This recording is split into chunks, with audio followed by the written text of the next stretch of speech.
Okay, in about a minute, we're going to start the final concluding panel, the next century, ? Implications of the past and present for the future will be just 1 hour. And we've just pulled together a handful of our speakers from earlier today to give some quick takeaways and have some discussion and welcome your questions as well, or comments. And we'll just give people another minute to find the link and join, and then we'll start, and we'll basically just be going in alphabetical order. I'll mention who's on the panel. You'll also be able to see them in gallery view, and then we'll get started.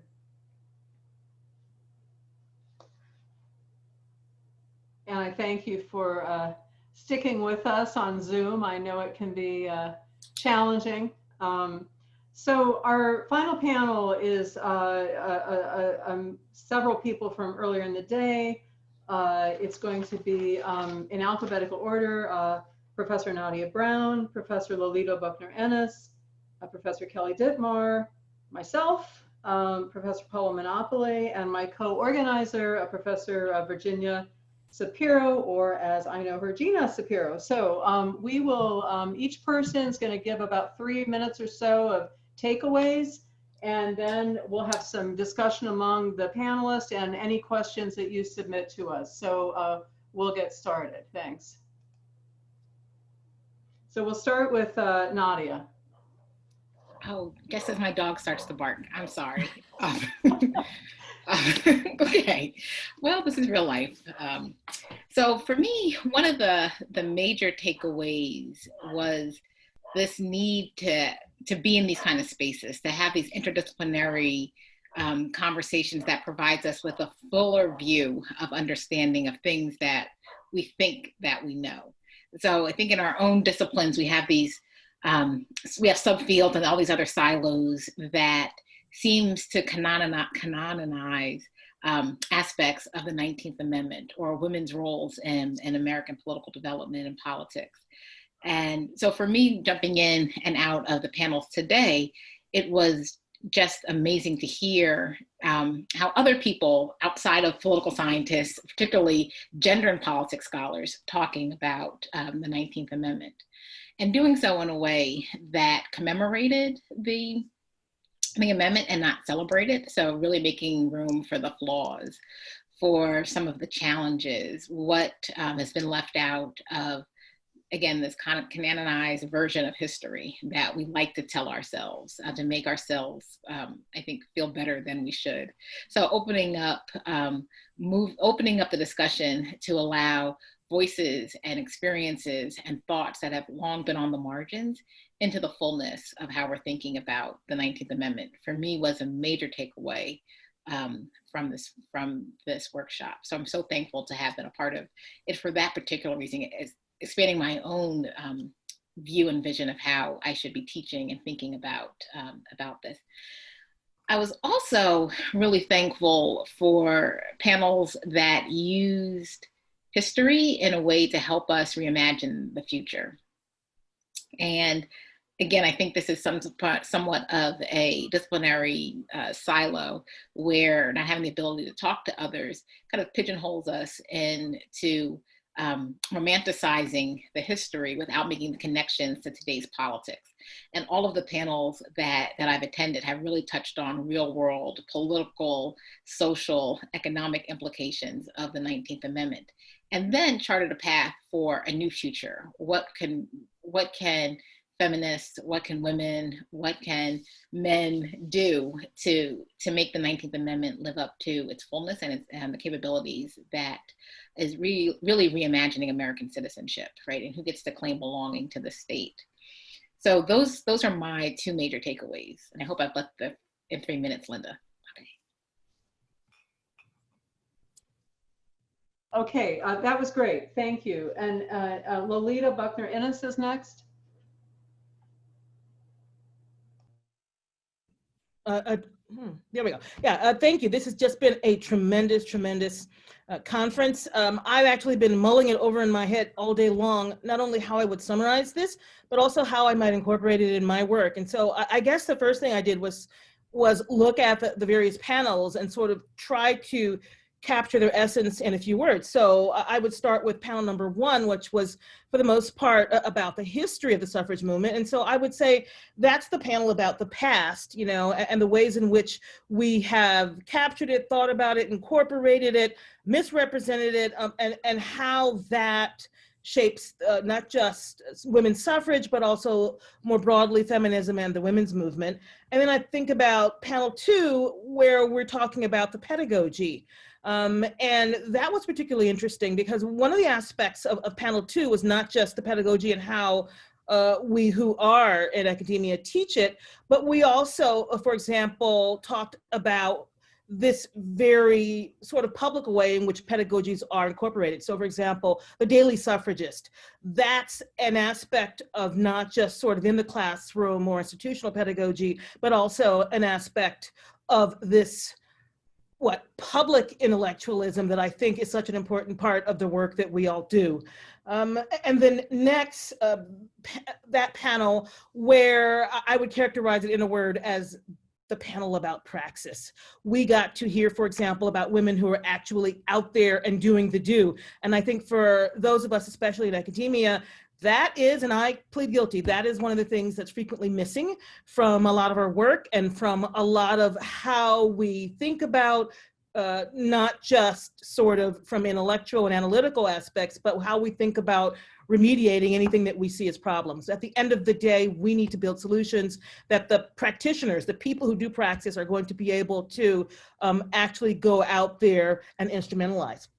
And then the last panel, I guess I would call that in a word if I had to, and I was thinking, we're sort of toying around, is it about prescription? Is it about policy? Maybe it's more broadly about participation, because that, for example, is what came through to me on that last panel. And participation is everything, and yet I think it's also the place where I actually see both a lot of promise and peril. And you might notice a lot of P's here. I tend to be really alliterative in my thinking. It's just an organizational strategy for me. Yeah, I do see participation, women's participation more broadly, also sort of more intersectional participation. I see those as key goals of women's suffrage for the 21st century. But I do see a particular peril, especially when we were talking about Black women's participation. Looking back to the history and even looking at some of the praxis material, I think, and I'll try to do this quickly, I know I'm coming up to 3 minutes, too often, especially in the last few elections, you hear things like, Black women are the saviors of the Democratic Party. Black women will save us all. Many years ago, when I was doing my dissertation, I did a PhD in law where I talked about women, Black women and white women. And one of the concepts I discussed there was the idea of the servant mother, meaning this person who was, for example, supposed to be subordinate to everyone else and also conscientiously respond to the needs of the family, of the community. I think we are in danger of making not just Black women, but women in general, servant voters. There's this sort of responsibility, I think, that's being placed on our shoulders to make sure that our democracy and indeed our republic stands, to make sure that there are progressive policies. I, as an individual woman, accept that, and I think it's a great goal, but I do think we have to be careful about what it is we're asking women of all backgrounds to do, and I'll stop there. Great, and Lolita, that comment about Black women are going to save us reminded me in that book, Nasty Women, that came out after the 2016 election, Zerlina Maxwell had an essay that began, America, we tried to save you, you know? So anyway, okay. Next up is Kelly Ditmar. Thanks so much, and thanks for including me today. A couple of things. I mean, I think one is an obvious one, but it's something that I put in the sort of essay for the journal symposium coming after this. And I think the theme was obviously threaded throughout the day and speaks to a larger theme that we have seen, I think, on a positive note around this commemoration of the 19th Amendment. I think Nadia's point is an important one, commemoration versus celebration, and in doing this rejection of a single story of women's political past and women's political present. And that part of what combined across these panels you see is better, grappling with the distinct experiences of different communities of women, and even more broadly than that, right? Different communities of people, what enfranchisement actually means and what it looks like, what political power actually means and what it looks like, how it's leveraged, how it's won. So that theme, I think, comes through clearly and is important for us to continue to grapple with as we look forward. And I think that forward looking, at least, coming from that practitioner panel that I was lucky to moderate, it's also, if you don't have that rejection of a single story in terms of the research and the analysis, then your practice is flawed. And your practice, it speaks to the Democratic Party. It speaks to Nadia's research, like your strategies, your outreach is wrong and flawed and biased. And sometimes it's intentional, sometimes it's not intentional, but then therefore it's ineffective. I also think there was a theme of women's trust or lack thereof in political institutions. I really like Nadia and Danielle's work on the Democratic Party and really getting at feelings, right? Like not only just a survey, but like how do these women feel about, how do Black women feel about being taken for granted by the Democratic Party? And what are the implications of that? I think we also grapple with ultimately the failure of the 19th. So you can have a positive advance legally, but what does that actually mean in terms of women's experience? And if it doesn't work, if it doesn't enfranchise you, does that then threaten the trust you have in institutions broadly? And then we grapple with that in terms of getting women to run for office. So if the institutions have excluded you and they fail you time and again, how do you engage women to say, and women of particular communities, Black women, Latinas, how do you say, well, now we want you in this community, and don't worry, we're going to support you, when that has been so inconsistent along the way.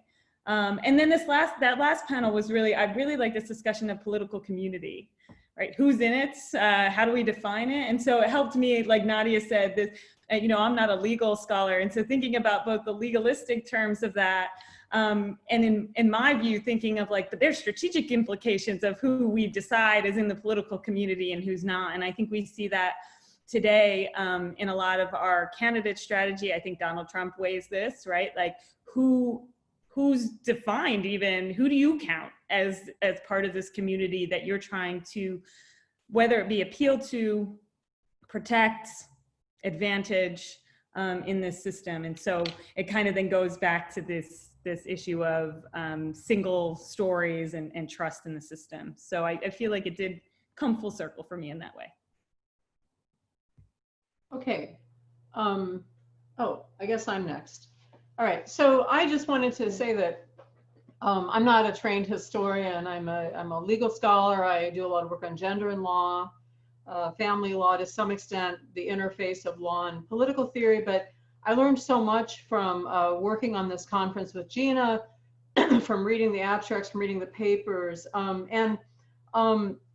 I guess just one thing I wanted to mention based on Kelly and the paper that she's doing for the law review, Kelly also makes a point that this is work men have to do, that this work of elevating women's participation at every level, right, is really work men have to do too, right? And one might look at Joe Biden's selection of Kamala Harris as signaling a belief that she was electable, she was competent, and so I think that's expressively important.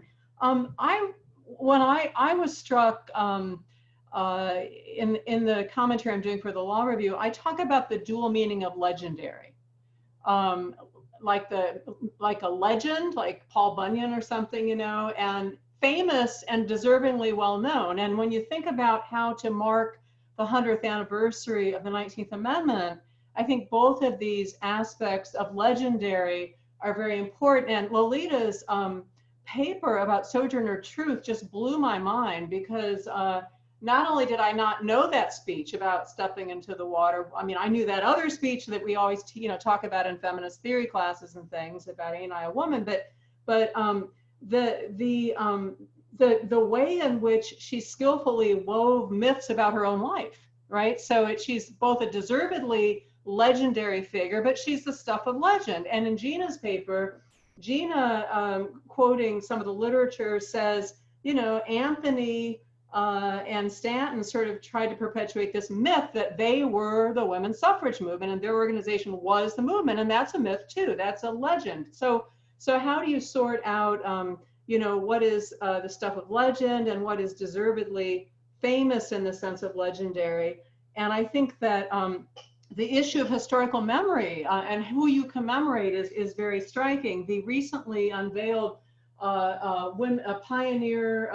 Pioneers' Rights Monument in Central Park, which has a statue of Stanton, Anthony, and Sojourner Truth all together, has a very interesting fraught history, because initially it was just going to be Stanton and Anthony and a scroll with quotes from about 20 other suffragists.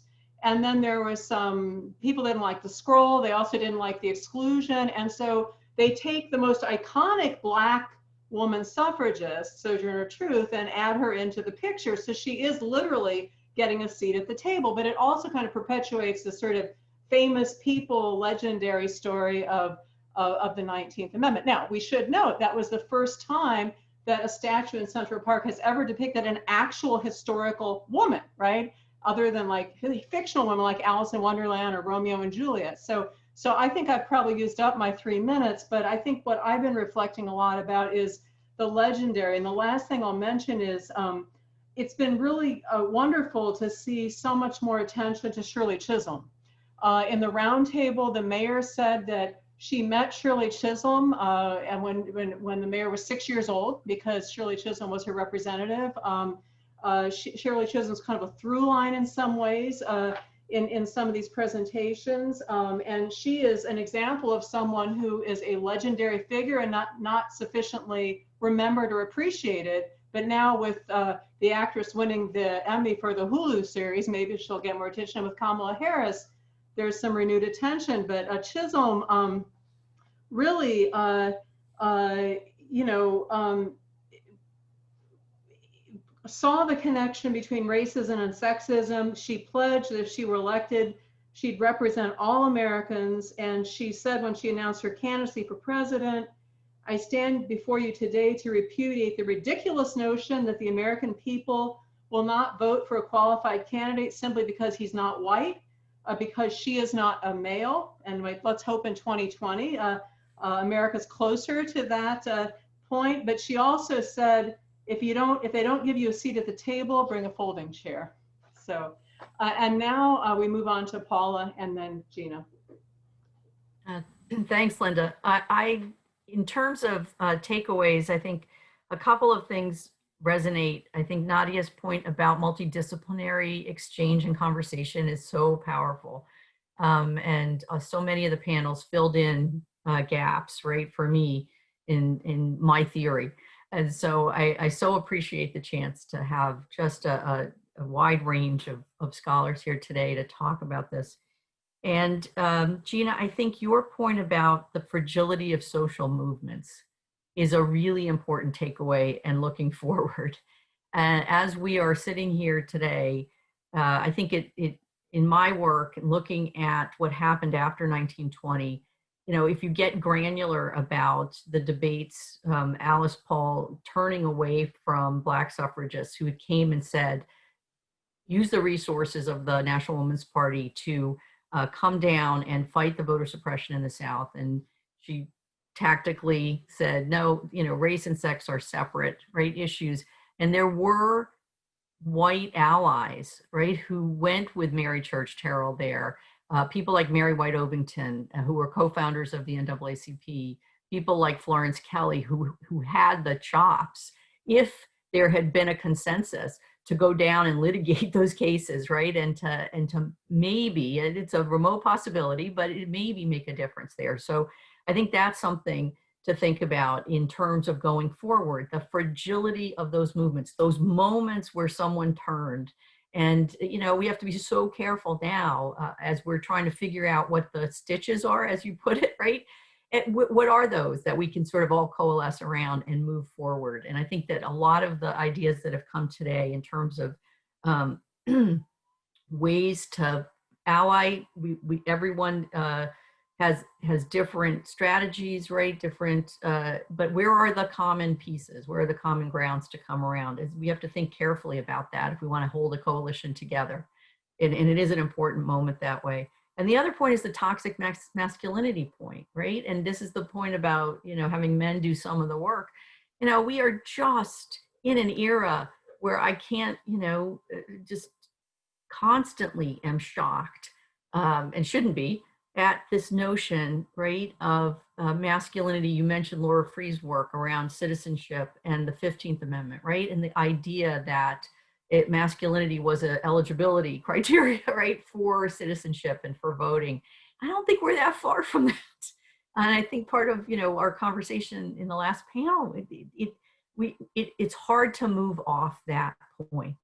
And, while we're still sort of living in the patriarchy, I think that's an important fundamental thing for us to remember, that we still, the language coming out of the White House constantly attacking both women who hold formal power, especially Black women who hold formal power, and women who operate in political speech arenas like Black reporters, right? It just reminds us, for me, it just makes the moment that much more important, that we are not that far from a really bad place, right? In that way, in terms of moving away from toxic masculinity and populism, the authoritarian strain of populism, and how devastating that has been across the world to women across time, right? And so, when we're sort of putting our strategies together, I think just remembering those things is really important. Okay, great. So Gina Shapiro is going to go now, and then we'll have questions. Unmute. Yeah, I have some comments I want to make, but I mean, everything everybody has said has made me think of other things. Every time a number of you have talked about the great people to remember and who should be memorialized, I'm fascinated that Frederick Douglass is never named among them. He was there from the beginning. He's the one who was responsible largely for getting the voting plank through in the Seneca Falls Convention. He helped cause a little bit of a mess when we had the bust up around 1869, 1870, because he's one of the people who said women voting wasn't as important yet as for Black men. But he was there until the end. He was there until he died, and he continued to be involved in women's rights, and he's not remembered. But let me do this. I always like to be a little perverse and stir it if I possibly can. So let me go back to this question of celebrating and commemorating, just to stir the waters a little bit. The right to vote shall not be denied or abridged on account of sex. Nothing in that sentence says women will have the right to vote. Nothing in that sentence says women are guaranteed the right to vote. It says that all other things being equal, if you're allowed to vote, you can't keep somebody from voting because of their sex. But if you're already denied the right to vote on account of race or class or age or felony status, or you keep naming it, of course you can be denied because those aren't the grounds of sex, right? The right to vote shall not be denied or abridged on account of race, color, or previous condition of servitude. Now, I don't hear people putting down that amendment nearly as much, saying it wasn't perfect. Doesn't guarantee the right to vote to any particular racial group. It says, if you're otherwise allowed to vote, the right can't be denied on the basis of race, color, or previous condition of servitude. The politics of the 15th Amendment, people specifically considered, should they put in sex as well? And the answer was no. No. The answer was no. Congress shall make no law respecting an establishment of religion, or prohibiting the free exercise thereof, or abridging the freedom of speech or of the press, or of the right of people peaceably to assemble and to petition the government for a redress of grievances. That one, by the way, happens to be my favorite. But when I was a little girl as a Jew, I had to repeat Christian prayers in school, right? And we can talk about all sorts of different ways that the First Amendment was never what a lot of us would like it to be. And just yesterday, I saw a picture of a police officer literally driving his bicycle over the head of a demonstrator who had fallen on the ground. The right of the people peaceably to assemble and to petition government for redress of grievances. So should we not celebrate any of this? Shall we just commemorate? We certainly need to commemorate, but I'm a political scientist. And so the point I want to make here is that law is important. Law is crucial, and none of it, not a piece of it, can possibly be perfect without politics. And in fact, it can't be perfect. So I'm going to say, in a sense, why not celebrate too? Because every time we put a step in the stairs, as much as it doesn't get us nearly where we want to be, it's a step in the stairs. And so people fought and gave their lives for these amendments and other good ones. Let's leave aside prohibition. But I think that the celebrating and the commemorating together is understanding how incomplete a statement of law is without the politics and the energy and the engagement and the participation. And that, to me, is what everybody's been talking about today, not the cold, hard language of a piece of law or constitution, but the life that we breathe into that through our values, through our new aspirations. How do we understand these words? How do we understand these values? What would we make of it? And how do we understand this stuff differently from the way we might have if it were 1869 or 1852 or 1788 or any of those other years? And how will people look back at us? Our question is the future. In 50 years, when they do another half century on this thing, how will they look back on us? And what will they say about us? Or maybe Kelly or then Nadia, people who are young enough that you might be here then. What will they say about us and what we didn't think about and what we didn't know and how partial we were and how stupid we might have been? So I'm going to conclude going back to Lolita's paper with the name that one of our foremothers chose when she had a name to choose. She chose herself a name that said she's a traveler. She will go here and there. She will stop along the way, and she will search for truth. Okay, very stirring. Speaking of stirring the waters. Okay, thank you. Being a rabbi. That's good. I have a question from Susan Lee. Could the panelists talk about coalescing issues that they think the feminist movement today would agree on? I wonder about the ERA, women's health access, and the gender wage gap.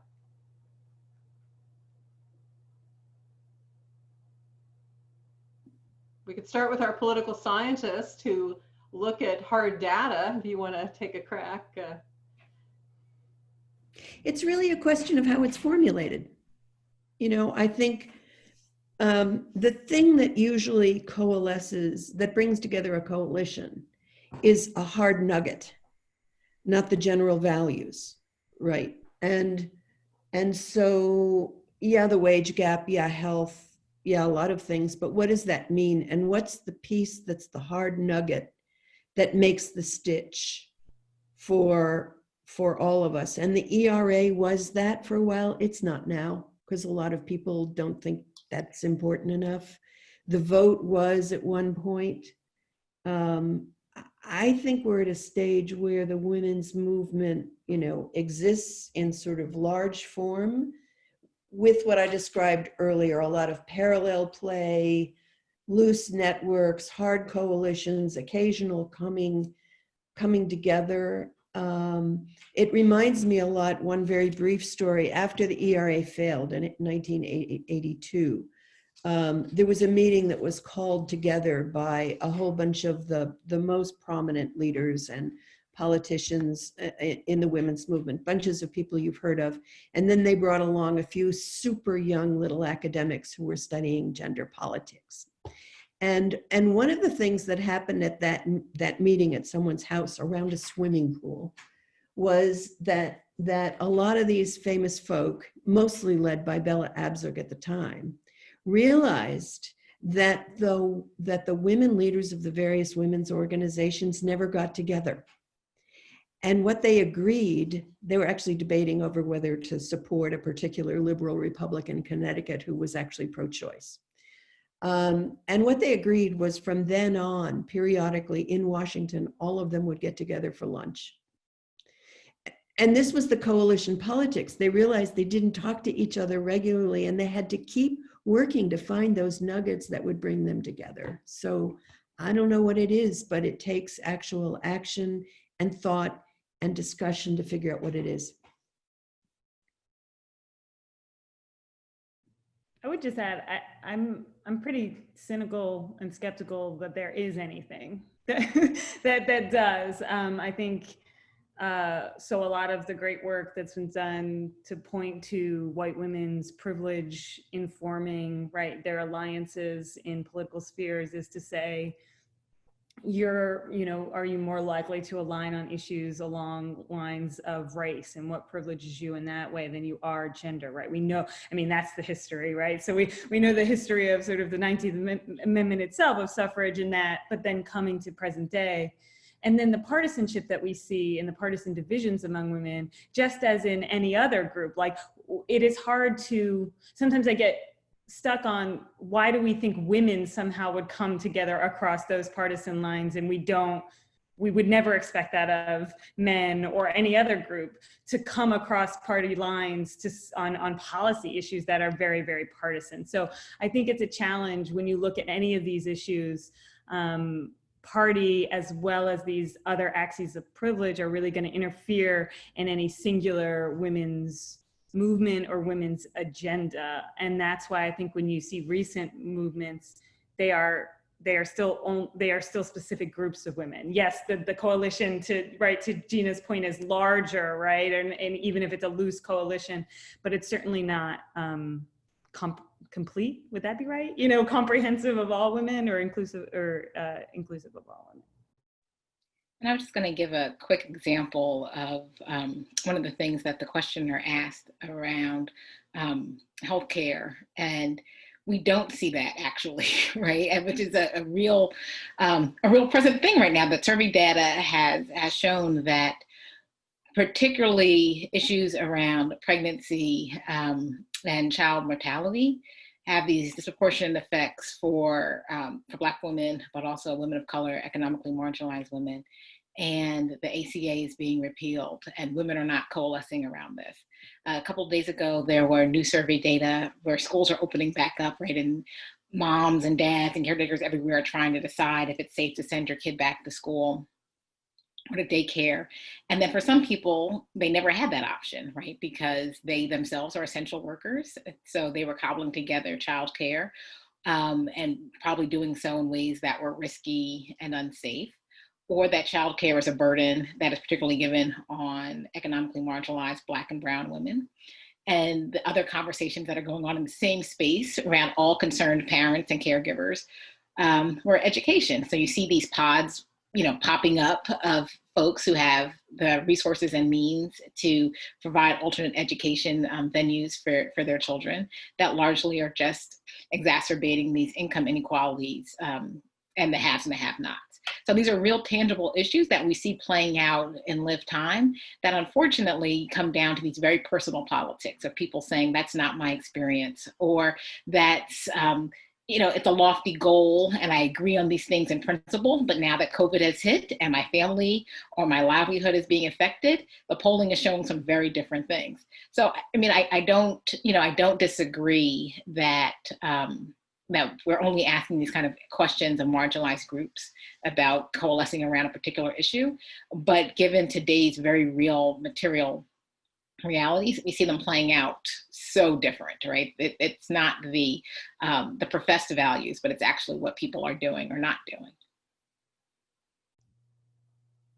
Kelly, I wanted to follow up with you on that because, you know, I read some of your reports about the women in Congress, and I read some of your books, Seat at the Table, and it seemed to me there were, and maybe it's a difference between self-reporting and what people actually do, but women in both political parties claim there's just something about women that they reach across the aisle, they get things done, you know. So is that just self-presentation versus an actual track record? Because I recall that there was this sense that they worked bipartisanly, they were able to reach across the aisle. Now that maybe they are reaching across with men as well, but are they able, it seemed that in your work, sometimes they're able to coalesce around an important issue.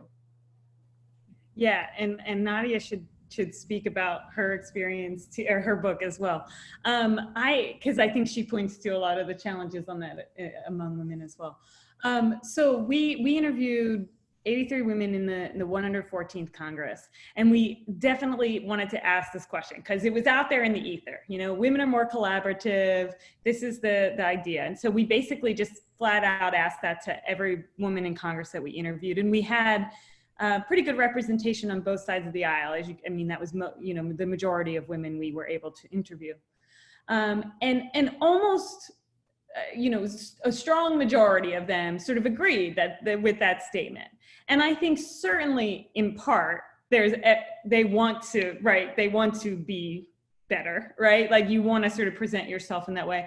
But we had a lot of internal conversations. I don't think they were lying. You know what I mean? So I think it's somewhere in between. And so we go through in a little more detail in the book, and I think highlighting the hurdles to the goal of being more collaborative. So yes, one of the things is they're not saying they're more collaborative because that's just like a womanly thing and they're nice. And they say, we came here because of these policy interests. We were motivated. It was hard enough for us to get here. In fact, the hardest thing to do was to get here because of the biases of the system. And so, gosh darn it, when we're here, we want to get things done. And to get things done in the system as it exists requires working across party lines. Increasingly, as it doesn't require that, right? That's where I think you have now these questions where folks always will say to us, like, well, look at that lady, she's not working across party lines, right? The system no longer seems to require it in order to get things done when you have these hyper-partisan environments. So we're gonna see that, for example, in the Senate nomination process. So I think, yes, they want to get things done. They see collaboration as necessary to that, or at least helpful to that. But they did also in our interviews point to the challenges of partisanship.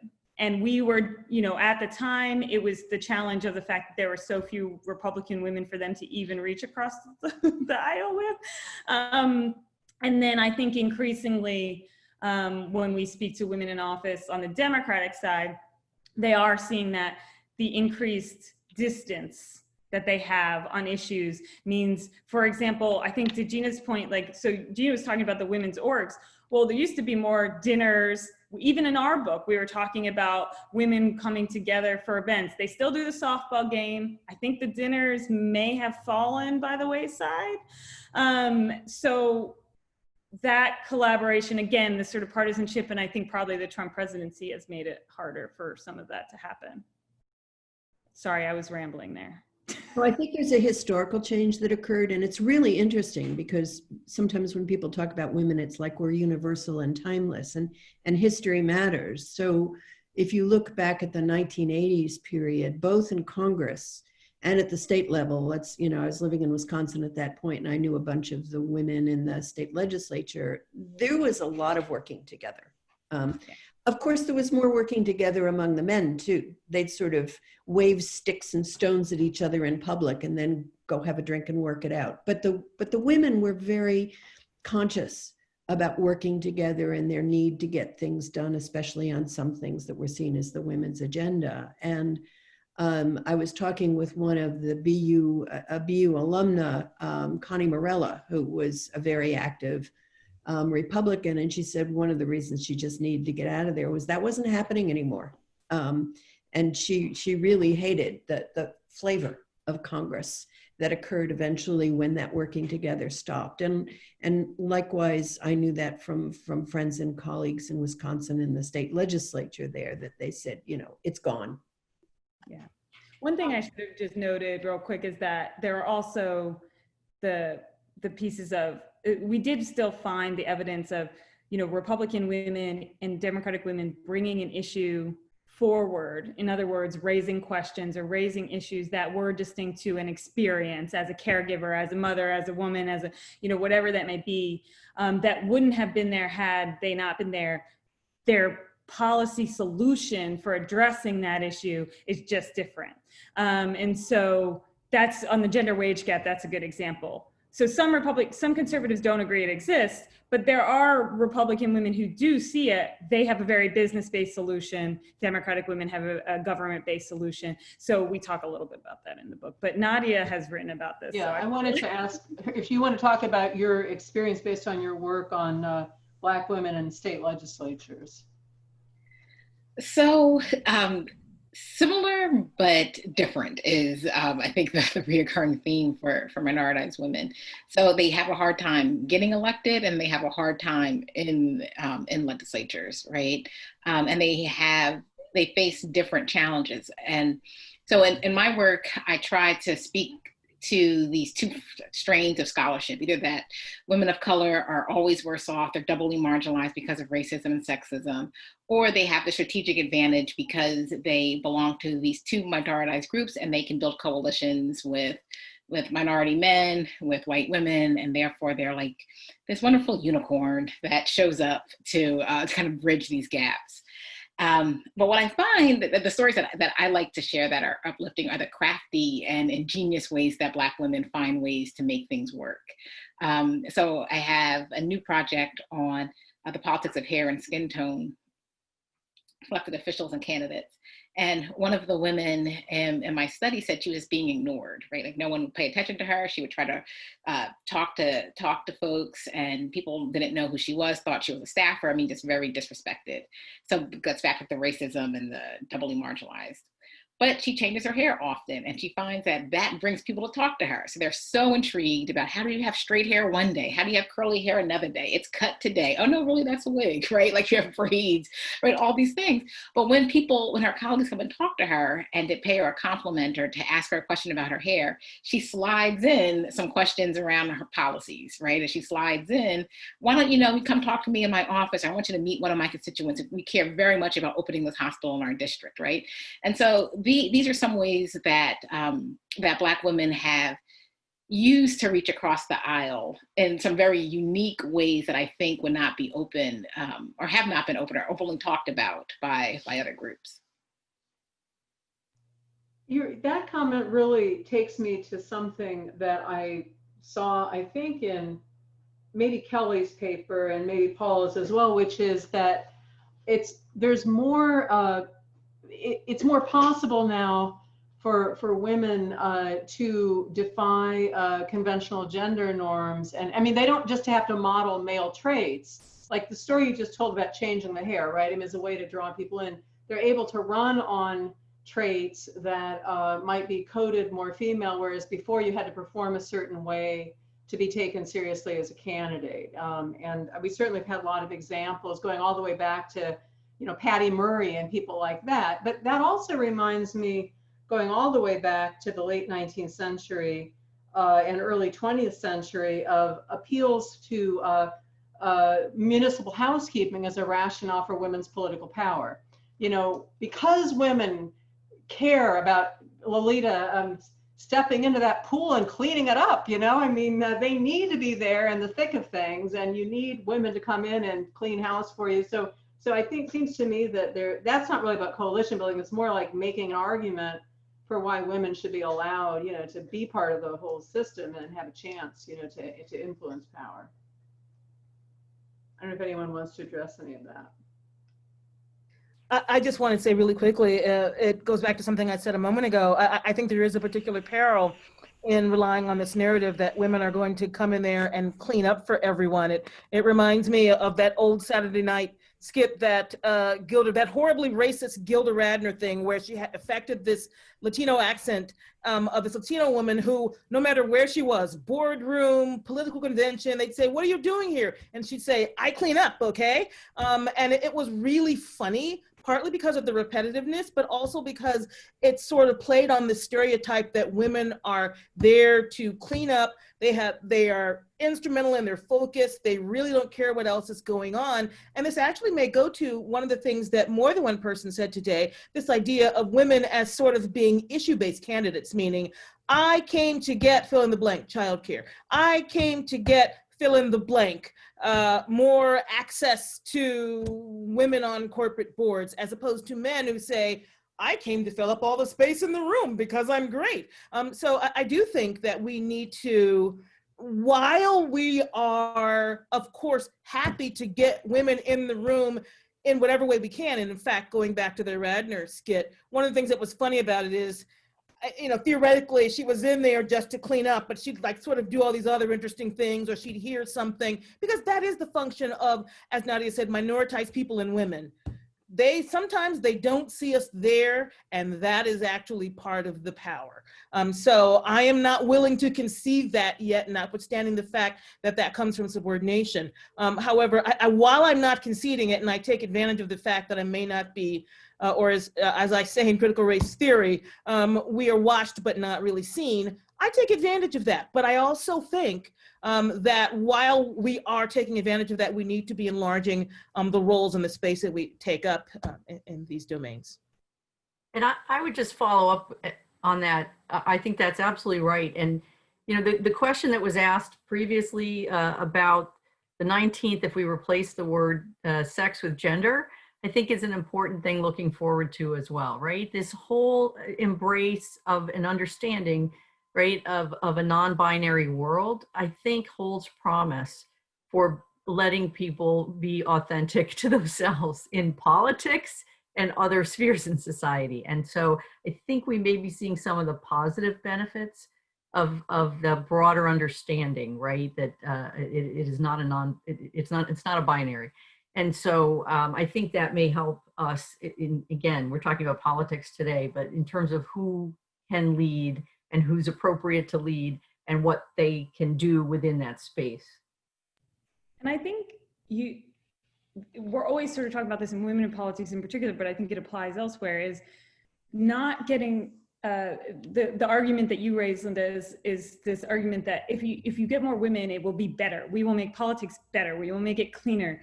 And we have historically always done this, where we set the bar really high for folks who've been excluded and say, like, our price of entry is fixing the system.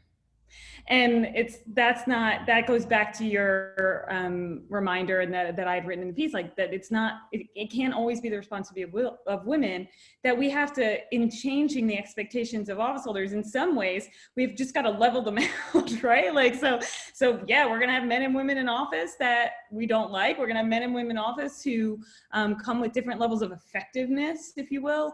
But we have to allow for that, and that in the traits and disruption that women and men both can do, it's thinking differently about what we value in candidates and elected officials, so that they don't always so clearly align with whiteness and masculinity. And so the values, the traits, the expectations that we hold for identities based on those particular groupings and stereotypes, can we start to rethink that? And I talked to a reporter earlier who was asking about this for the debate, right? Like, well, what's going to happen in the debate? And thinking about masculinity and the performance of masculinity. So Donald Trump will perform a hyper-masculine, that's his rhetoric, that's his behavior. The responsibility, in my view, of Joe Biden is to change the terms of the debate when it comes to those gendered and racialized expectations. Will he? I don't know. The histories would say probably not. Like, you've already heard him say, I'm gonna go take you out to the shed, I'm gonna do a push-up contest, right? And so engaging in that same contestation over who's the manliest on the stage. But you do have an opportunity there to disrupt how you perform gender, how you engage race and the intersections of your privilege as a white man, and how you talk about it. And I don't think we're there yet. It hasn't been done a lot, but I think there's room for that to be done.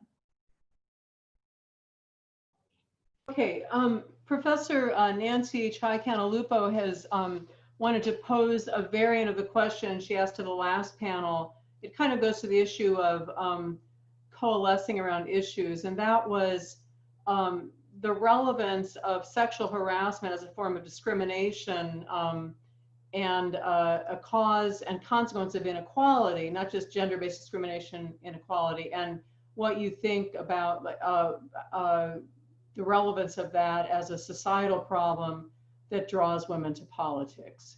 I know we've just said that we can't have this coalition around issues, but that's on a lot of people's mind. And Nadia has mentioned also, obviously, racial injustice and systemic racism is another issue as well. But what are your thoughts about that? People who didn't already answer this on the last panel.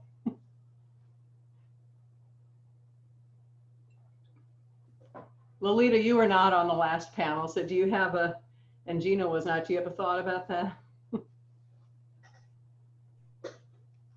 Unmuting. It's funny. This goes to something that was just said a few moments ago, sort of two different strains. I have endless thoughts and no thoughts. And the no thoughts, let's start with that. Well, I have to say this is interesting. I think it's part of my persona as an academic and specifically as a Black woman academic. I think that at this point in my career, it's probably safe to say that I have significant expertise and I should just jump right out there. But I think also, you know, having been raised as this working class / poor Black little girl, I usually sort of fall back after any question with, yeah, I don't know. I don't really know. I don't really know, but I do think, however, that where we are now in terms of, wow, I think I'm actually afraid of the word coalition and coalition politics. Why? Because I greet with deep suspicion the idea that there is this one monolith that is going to be fully representative, you know, of everybody. And at the same time, I deeply understand concepts like strategic essentialism. And so, and in fact, I have to say, especially with where we find ourselves now in the political arena, I think strategic essentialism has to be everything. The question I guess I would ask is, for that to work, there have to be concessions. Who gets to make the concessions? Gets to, notice how I frame that. I think, and this goes back to what I said about being the servant voter, or even sort of the servant member of the community. Very often sacrifices are framed as opportunities for women, opportunities to perform this sort of gendered martyrdom that's supposed to make us better and special. And while I do think a certain amount of strategic essentialism is necessary, which means somebody has to give it up, somebody has to concede, I don't think we necessarily have to frame those concessions as being noble. Sometimes they just hurt. And what we have to say is that the people who've made the concessions have to get paid back. And I think just as a final thing, I would say, I believe it was Nadia's work when you were looking at the interviews with women, where some of the Black women said, you're just there and you're participating and you're doing all this work. And, you know, it was sort of this perverse reminder of being in a junior high school and working for the election of the popular girl when you are really the better candidate. You know, it's like you're doing all this and you say, so great, I'm going to get to represent everybody. Well, no, we didn't have you in mind. So that's sort of some of my more random thoughts about coalition building and the importance of it. It has to happen, but I think, like everything else we've been saying here and going back to my paper, we have to concede that it is a dirty business. Some people are going to be disadvantaged. And you know what? I think we have to openly be willing to say, and those people need to put it bluntly, get paid. And we even have to articulate when and how, because that's the part that's not been happening. I think that question of sexual harassment and its relationship to what we're talking about today is really crucial. At one point, we remember that it was super important to get sexual harassment read back into issues of gender and sex discrimination, right? I think we were either there or have read about those battles, and that was important. But I think it's also important that the underlying phenomenon of sexual harassment, racial harassment, other forms of harassment that are systematically derived from power inequalities is really important, and in a way we de-specify it. So it's not really just about sexuality, and it's not really just about gender. It's about the matrix of different forms of inequality and power and oppression. And I just put in the chat a reference to something I wrote last year where I was talking about those questions of performances of power, and especially where they allied with things like roles in a workplace or in a polity and so forth. And so I think that deeper recognition of the degree to which the structural inequalities and power imbalances of our economic system, social system, political system become embedded in our day-to-day lives, to the degree that it's very interesting to me that a lot of people, sexual harassment gets a lot of play. Race harassment, not so much. People talk about microaggressions, but these things need to be tied together as the personal applications of a structural power system. And I thought about, in response to this question, I've been mulling around coalition building and some other work that I'm doing. I'm reminded of Congressman Diggs' claim when the Congressional Black Caucus is getting started, right? He reframes kind of Kissinger's point and says, Black people have no permanent friends, no permanent enemies, just permanent interests. And this makes me think how applicable this is to our conversation right now, right? Particularly as we're trying to grapple with women's coalition movements. And back to the first question of, are these policies, can we see this in a shining moment of time, right? Perhaps we should be asking these other questions or framing this in a different kind of way. Okay, we are 2 minutes away from our closing time. And since I opened the day, I'm gonna ask my co-organizer, colleague, and friend Gina Shapiro to end the day for us. But obviously the conversation is not going to stop. And it's been incredibly gratifying, having spent all this time planning this event, actually to have it come to fruition. And I look forward to continuing conversations with everyone about this. So I'm going to turn it over now to Gina and thank everybody. So I get the closing benediction, which is fun. I mostly want to say that it's been really marvelous spending today with old friends and new friends. It would be impossible to have spent the day here without learning something. Doesn't matter how smart we are and what background we have. But this was very rich and it was very thoughtful. And to me, it was one of the best examples of what an academic and intellectual conference should look like. We made some really good choices there of bringing in history, bringing in contemporary politics, bringing in practitioners and letting the day flow. And letting them weave together. I learned a lot from that. We only really represented roughly 2+ disciplines. We're political scientists and law professors mostly. I felt a little funky about having so much history without many professional historians, but who knows what they would have done. But the discussion was good and it was thoughtful and it worked at all levels. So I guess all I want to do is say I hope that the discussion continues. A lot of us have put our little Twitter handles in there. None of us are hard to find, I discovered, by email and other means. The journal issue of the BU Law Journal with a number of these papers will be produced sometime before the end of October. So that will be there, and I know everybody who is produced in there will welcome comments and so forth. So the last thing I want to do is to thank especially Sarah Hubert, who has been doing amazing work staffing this and keeping us together, and is there, I see, on Hollywood Squares by name, if not by face. Why don't you come in? And Nate, who has been running tech all day, why don't you come in too if you're there? These folks have made sure that we are, yay, there you are. So these folks have really been supporting us tremendously, and we wouldn't be existing, quite literally, we wouldn't be existing before your eyes without these people.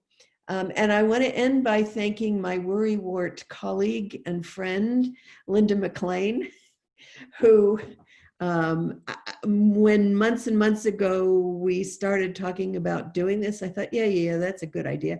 And then we all got wrapped up in this together, and it was really an amazing experience and a learning experience to work with her all these months to figure out who you might be, all of the rest of you, and who we could find and how we put this together. So it was a joy after all these years of knowing Linda to be able to work closely with her in putting together this conference.